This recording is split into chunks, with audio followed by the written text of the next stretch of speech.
Aujourd'hui, certains maux et certaines douleurs paraissent inguérissables.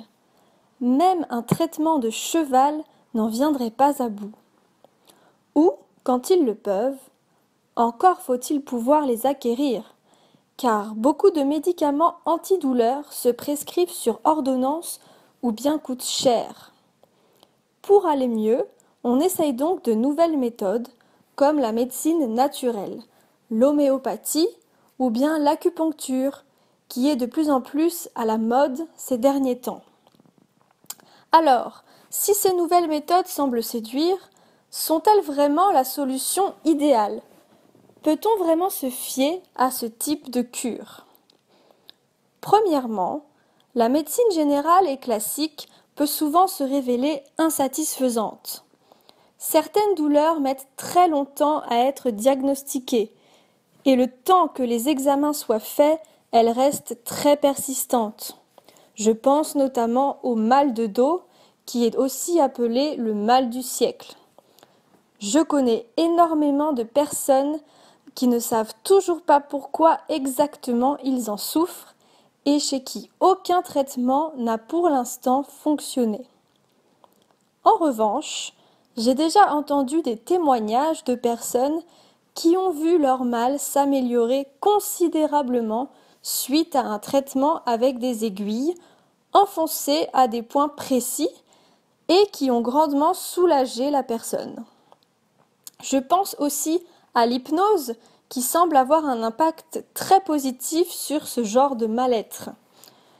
Car finalement, cette médecine semble être adaptée aux problèmes qui seraient plus d'ordre psychologique, comme les addictions par exemple.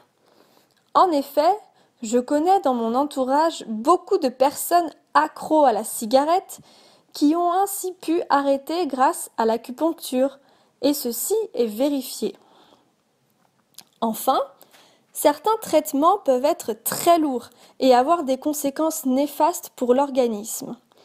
C'est le cas de beaucoup de médicaments qui ont de nombreux effets secondaires, et cela peut effrayer les patients qui finalement ne savent pas vraiment ce qu'ils avalent. Cependant, on peut se poser la question de l'efficacité à long terme de tels traitements.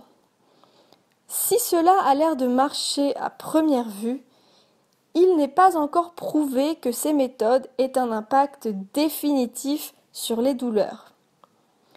Il s'agirait donc pour le moment d'une espèce de mode dont on ne connaît pas vraiment encore les tenants et les aboutissants. Même s'il s'agit de médecine naturelle, il y a toujours un aspect méconnu et donc un peu dangereux. Je me demande si ce type de traitement se révélerait efficace pour une personne souffrant d'une très grave maladie, par exemple un cancer ou un problème dentaire. Certaines maladies ou maux ont malgré tout toujours besoin d'un traitement efficace et immédiat, ce que certains médicaments anodins peuvent déclencher. On doit également faire attention au diplôme de certains praticiens. Est-ce qu'on a bien affaire à un médecin lorsque l'on va consulter ce genre de personnes ? On peut plus facilement tomber sur des arnaques et payer très cher un traitement qui, au final, n'en est pas vraiment un. Il faut donc considérer ces méthodes avec beaucoup de précaution, car finalement, elles conviennent peut-être pour l'instant seulement à des personnes souffrant plus d'un mal-être que d'une vraie maladie prouvée.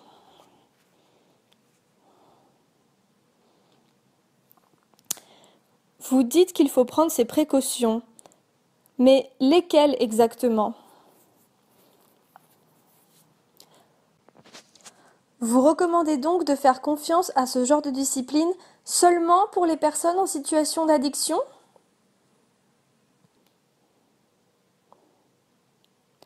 Et vous, seriez-vous prête à essayer ce genre de méthode ? Pourquoi, selon vous, cette discipline est arrivée si tard en France ? Pour vous, rien ne vaut le diagnostic d'un médecin, Ou bien est-ce que vous restez ouverte à d'autres pratiques?